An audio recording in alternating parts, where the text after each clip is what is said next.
Prepare o seu coração e abra agora as janelas de sua alma, porque será transmitida uma palavra de fé e esperança na instrumentalidade do pregador e conferencista internacional, que tem percorrido todo o Brasil e mais de 35 países do mundo. Reverendo Genésio Santos. Pois bem, você prepara o seu coração, porque estaremos agora continuando a palestra do nosso programa anterior. E quando eu comecei a falar sobre as 7 taças da ira de Deus, né? E falei sobre a primeira parte, e nós iremos hoje para a segunda parte desta mensagem, que você precisa meditar nesse momento comigo, tá certo? Abra o seu coração, Apocalipse capítulo 16, a partir do versículo de número 10. E o 5º anjo derramou a sua taça sobre o trono da besta, né? E o seu reino se fez tenebroso, e os homens mordiam a língua de dor. Meus ouvintes, estamos aqui diante desse quadro, essa praga, equivalente à 9ª praga enviada sobre o Egito, para quem estará vivendo nas trevas durante a grande tribulação. Essas trevas serão terríveis. E aqui o versículo 12 diz: o 6º anjo derramou a sua taça sobre o grande rio Eufrates, e a sua água secou-se para que se preparasse o caminho dos reis do Oriente.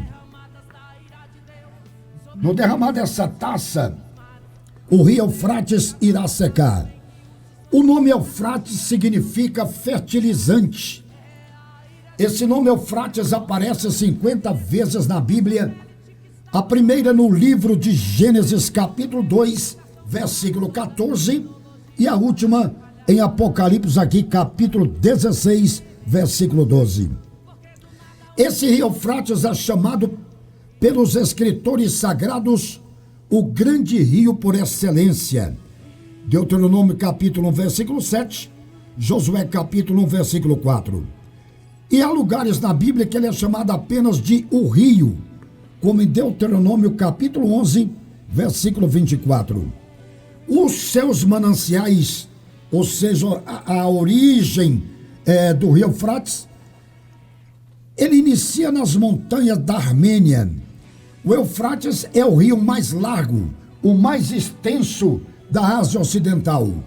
Ele chega a medir 2.600 quilômetros de extensão, desde a nascente até a sua foz, junto ao Golfo Pérsico. Junto à primitiva cidade de Carquemes, o Eufrates chega apenas a 160 quilômetros do mar Mediterrâneo. Os seus principais afluentes são o Balife, o Abur. A parte superior do Eufrates não é navegável. O rio atravessa um vale largo, onde são produzidas as melhores tâmaras do mundo. A 190 quilômetros do Golfo Pérsico, ele se junta formando assim o Shatt al-Arabi. Ele se junta ao rio Tigre. Durante o magnífico reinado de Salomão, o rio Eufrates, ele fazia a linha limítrofe na parte nordeste. 1 Reis, capítulo 4, versículo 24. Durante o Império Romano, o Eufrates era a fronteira oriental que formava uma barricada natural. E secando-se, agora, de acordo com o derramar dessa taça, a Bíblia fala que vai abrir o caminho para a arremetida frontal contra Israel. Uma temporada de 3 anos e meio sem chuvas é o suficiente para secar o rio Eufrates. O Eufrates, ele tem servido de carceragem para uma alta hierarquia demoníaca. Com derramada a 6ª taça, durante o período tribulacional, as águas irão secar pela primeira vez na história da humanidade para dar passagem às tropas e aos exércitos dos reis do Oriente para a grande batalha do Armagedon. Aqui diz para o caminho dos reis do Oriente, no final do versículo 12. Preste bem atenção. Quando diz aqui Oriente, na língua grega significa do lado do nascimento do sol. Esses reis do Oriente poderão ser o Irã, a China, o Japão, a Índia e outros países emergentes que se aliarão a estes na tentativa de eliminar o país de Israel.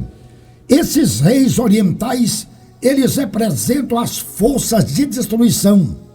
Eles irão até Israel, não para conhecer o Deus de Abraão e buscar a revelação salvadora, mas estarão com a mente entorpecida pela filosofia satanista e anticristã para travar uma guerra na batalha do Armagedon.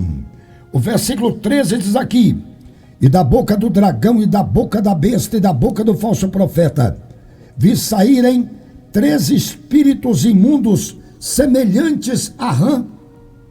Que coisa terrível! A palavra rã no grego é batracos. A rã é um batráquio sem cauda da família dos ilídeos, pertencente à classe de animais chamados anfíbios. A rã difere do sapo por ter dentes no maxilar superior.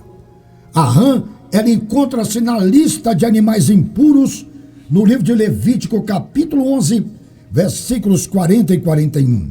Ela é considerada entre os judeus como a incorporação das forças demoníacas. Meu ouvinte, alguns estudiosos veem na rã a entidade própria ao demônio e à heresia. Preste bem atenção. Nós temos algumas semelhanças entre a rã e os demônios. O tamanho da rã, seu tamanho varia de 1,5 centímetro até 30 centímetros. Podemos ver aqui as várias categorias da hierarquia demoníaca. A cor da rã é de um verde manchado de preto, com 3 traços amarelos nas costas e o ventre amarelo. O verde fala da falsa esperança, o preto diz da sua imundícia, e os 3 traços falam do triunvirato satânico e o amarelo de sua falsa realeza. A rã, ela consegue saltar 20 vezes o comprimento de seu corpo. É uma figura da atuação dos demônios que eles se esforçam o máximo, burlequeando pelo mundo no exercício do mal. A rã, ela respira por meio dos pulmões e através da pele. É um simbolismo dos demônios na insistência de permanecerem livres e ativos no planeta Terra, sendo dessa forma em contraposição ao inferno. Eles estão aproveitando o tempo antes que chegue o dia de serem lançados no lago de fogo. As rãs são dotadas de glândulas de veneno na pele. Esse veneno fala da natureza assassina e maléfica dos demônios. As rãs, elas têm os olhos esbugalhados, permitem a rã enxergar em todas as direções. Os demônios possuem uma visão penetrante para observar os pecados e as falhas humanas. Eles são detetives espirituais que fiscalizam e acusam os cristãos dia e noite diante do trono de Deus. A rã é um animal de sangue frio, é uma figura da impiedade das atividades dos demônios em matar, roubar, destruir. No dicionário do diabo não existe as palavras compaixão, misericórdia, comiseração e dó. A rã, ela passa boa parte do tempo enterrada no lodo. Isso fala da sujeira, tanto do habitat como do caráter dos demônios. É por isso que são chamados de espíritos imundos. A rã, ela atinge a maturidade aos 3 anos. Podemos ver aqui a trindade satânica em ação: o dragão, a besta e o falso profeta, como também a maturidade maligna dos demônios na prática da maldade.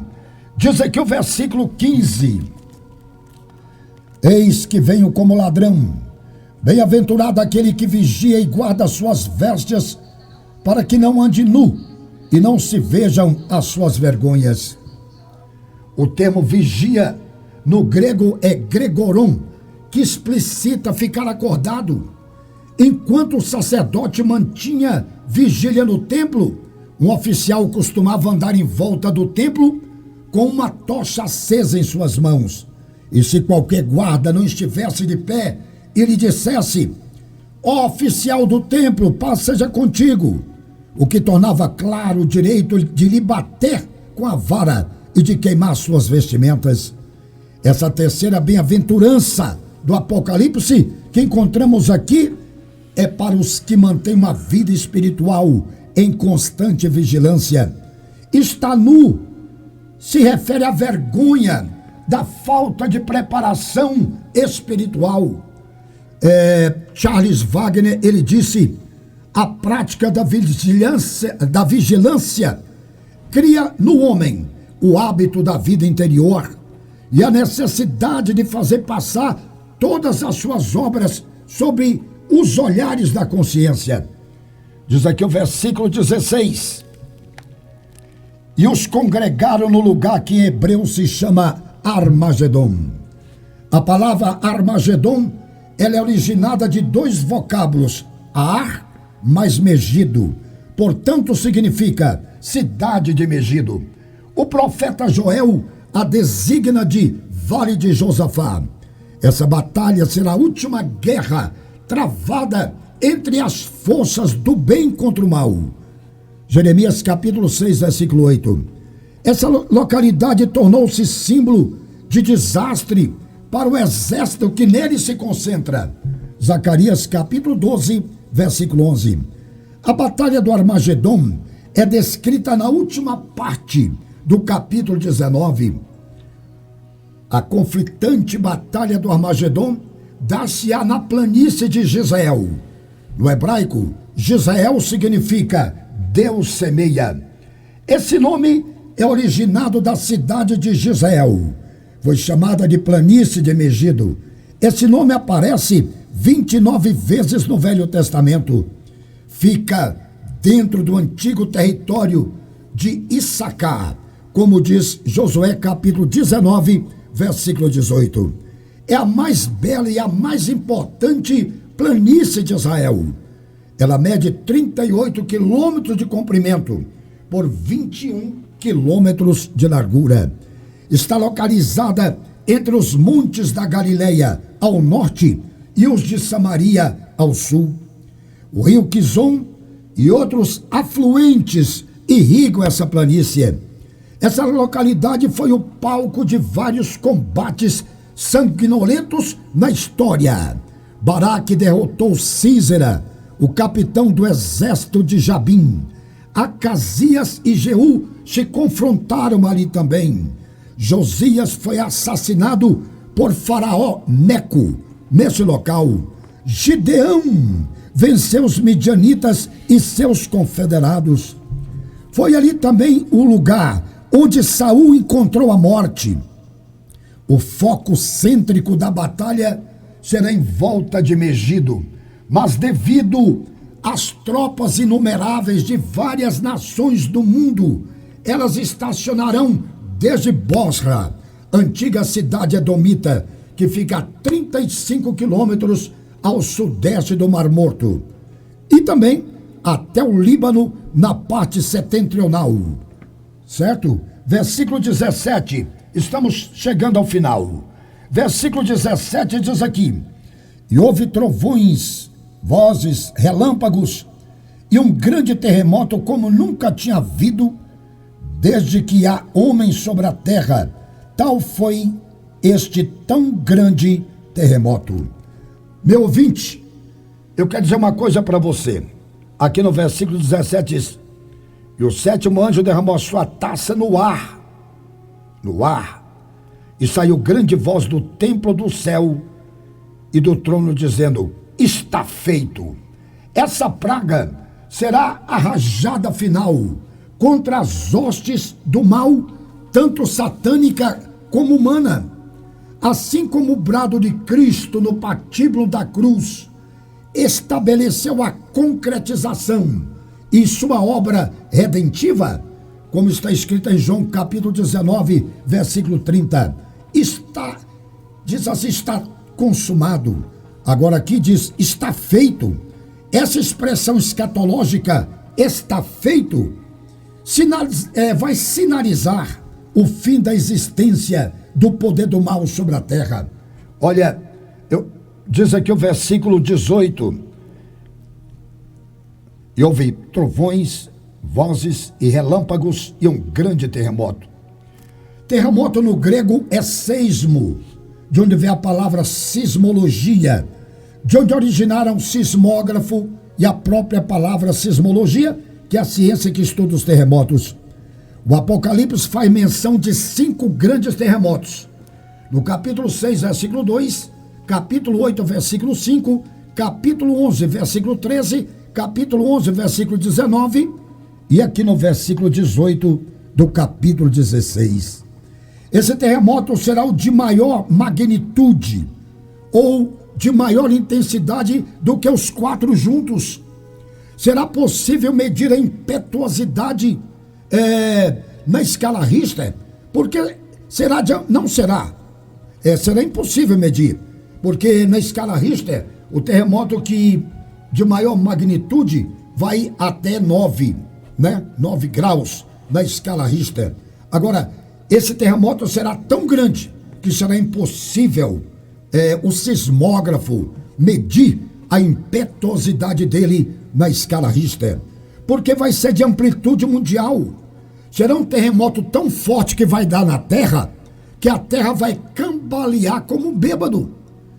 Vai ocorrer uma mudança geofísica da Terra que deixará as pessoas sem a capacidade de localização geográfica.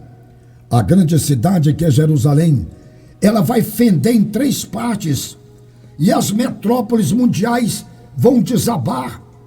Metrópoles tais como Nova York, Londres, Copenhague, Berna, Luxemburgo, Bruxelas, Ottawa, Buenos Aires, Lisboa, Brasília e outras. Diz aqui o último versículo do capítulo 16. E sobre os homens caiu do céu uma grande saraiva, pedras do peso de um talento, e os homens blasfemaram de Deus por causa da praga da saraiva, porque a sua praga era muito grande. Aquele ditado que diz assim, quem não vem pelo amor, vem pela dor. Nem sempre, porque aqui com os juízos que Deus vai mandar na terra, diz aqui, e vai cair do céu saraiva, chuva de pedra, e os homens aí vão blasfemar de Deus mesmo, aí que eles vão xingar Deus mesmo. No Egito ocorreu a 7ª praga, a praga da saraiva. Aquela praga arrasou o país do Egito, como diz em Êxodo capítulo 9, versículos 22 a 26. As pedras da saraiva será do peso de um talento, que corresponde a 45 quilos. Vai chover pedra na terra de 45 quilos. Deus vai castigar a humanidade. Está escrito. Porque as blasfemas e os pecados serão grosseiros e pesados. A mulher da cidade de Tebes, ou a mulher tebesita, ela rachou o crânio de Abimeleque do alto de uma torre, com apenas um pedaço de uma pedra de mó. Juízes capítulo 9, versículo 53. Essa praga de lapidação, ou essa chuva de pedra que vai cair sobre a terra, vai estourar milhões de crânios humanos pelos 5 continentes. A palavra grande, no grego é sfodren, que significa extremamente grande. Castigo não faz os homens reconciliarem-se com Deus. Pelo contrário, eles ficam enfurecidos, blasfemam do seu nome. Fica, pois, banido do nosso vocabulário cristão este provérbio sem base bíblica, Quem não vir por amor, virá pela dor. Isso é conversa fiada. A pessoa tem que ir a Cristo, amando Ele. E você, prepara o seu coração. Nós vamos orar por você agora. E o nosso programa está chegando ao final. Pare aonde estiver. Nem tudo está perdido. Ainda resta uma esperança. Chegou o momento da oração, da fé, com o reverendo Genésio Santos.